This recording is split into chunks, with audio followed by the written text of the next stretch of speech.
Welcome to Biz Asia America. It's Friday in America, Saturday in China. Coming up this hour, we'll look at Brazil's efforts to modernize its army. Plus, the best entrepreneurs in the world struggle to grow their companies until they have a fantastic IPO or they're acquired at some great valuation. It's not easy, and people who think it's easy haven't done it. You are not going to want to miss this. We will launch our new series called Starting Block, which is a look at entrepreneurship as the business leaders of tomorrow look to make their mark today.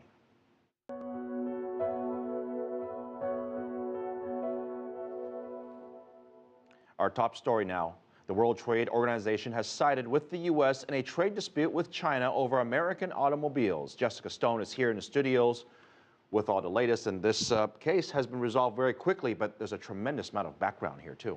That's true, and it's really a feature of the ongoing disputes between these two countries. But the case dates back to July 2012, so just about 2 years ago, China had begun imposing duties on some of the largest American cars and SUVs made by General Motors and by Chrysler. The Chinese Ministry of Commerce said the duties were warranted in part because those automakers were improperly subsidized by the U.S. government bailout in 2009. But the WTO ruled Friday that China failed to prove that Chinese automakers were injured as a result. The streets of China have quickly become the second largest market for American automobiles. General Motors alone sold more than 3 million vehicles in China in 2013. That's an average of one car every 10 seconds. So it's perhaps no surprise then that the United States would want to protect its access to that market.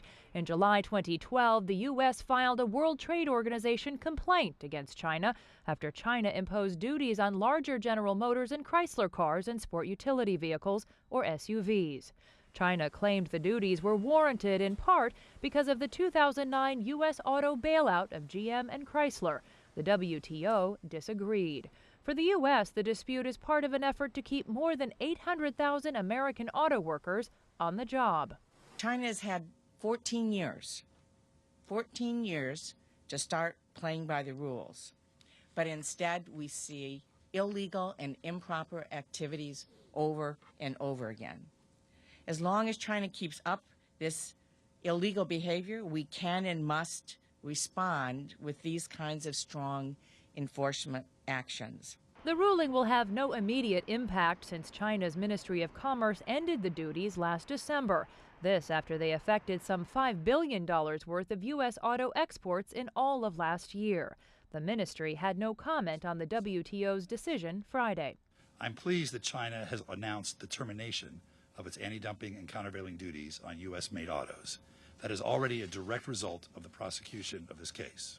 Today we are announcing an indictment.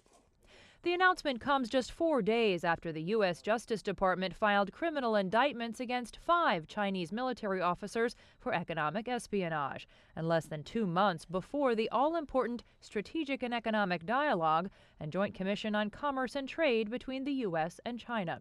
It's raising the question of whether the bilateral relationship can handle the strain.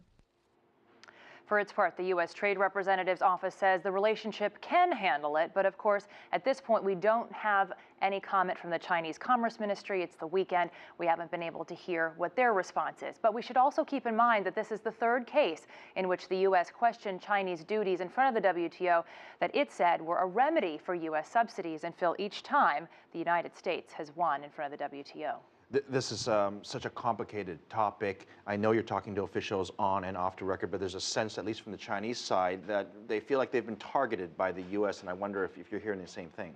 I think it's absolutely the case to say that they have been, both because of the size of the Chinese economy and therefore its impact on U.S. trade, but also because the United States is taking the position that by dealing with these trade disputes, specifically with China, it can send the message to other major economies, such as India, that these types of approaches under the WTO do not work. You can fine for subsidization, essentially, but if there's no injury on your domestic makers of the same products, it's not going to fly in front of the WTO.